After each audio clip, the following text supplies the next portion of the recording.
রাজা কি বিচার করবেন এখানে? ধরে আনা করাবেন কমলাকে? আশা করি সে কাজ করবেন না তিনি। এভাবে মৃত্যু মুখে ঠেলে দেবেন না এক অসহায় মেয়েকে। রাজামশাই, এক্ষেত্রে ব্রাহ্মণরা ধর্ম রক্ষার জন্য আপনার সাহায্য চাইছেন। অন্তত সেইভাবেই বিষয়টা গণ্য করা হবে। আপনি সেই কথাটা একটু মাথায় রাখবেন।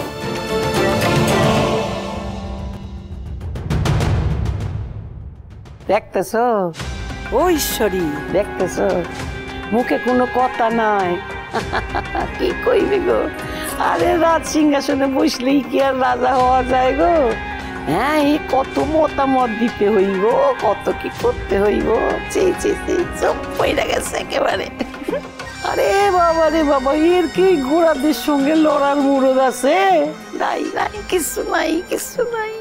পিসিমা, একটু ধৈর্য ধরেন নে।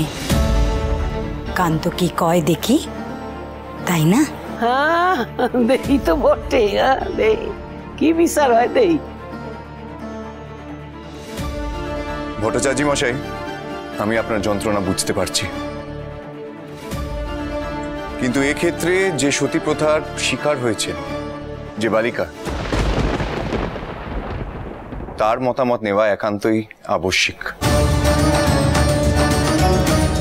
সে যদি নিজে সতী না হতে চায় এবং তাকে বলপূর্বক ভাবে আগুনে আত্মহুতি দিতে হয়, সে কিন্তু ঘোর অন্যায়।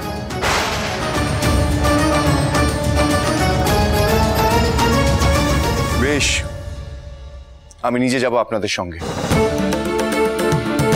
সে যদি স্বইচ্ছায় সহমরণ চায়, আমি নিজের হাতে তাকে তুলে দেব আপনাদের কাছে। কিন্তু সে যদি না চায়, সেক্ষেত্রে আমাদের বাধা দেওয়া যাবে না। রাজন, আপনি কি তাহলে ধর্ম রক্ষা করবেন না? এক বালিকা কি করে তার নিজের মতামত দিতে পারে? ধর্মের সে কি বোঝে? ধর্ম না বুঝুক, কিন্তু নিজের হয়ে এটুকু বলার অধিকার তারও আছে।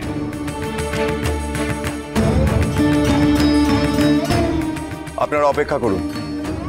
দেওয়ান মশাই, আগে আচার্য গুরুকে দয়া করে বলুন উনি যেন রাজসভায় এসে উপস্থিত হন। আগে রাজামশাই।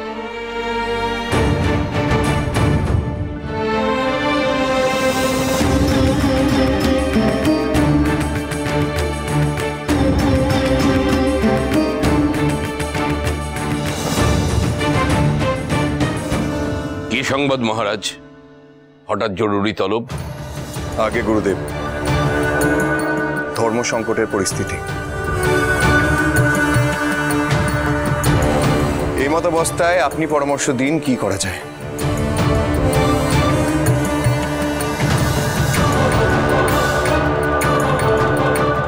রাজরাজেশ্বরী রানী ভবানী, প্রতিদিন রাত 8:30টায় স্টার জলসায়।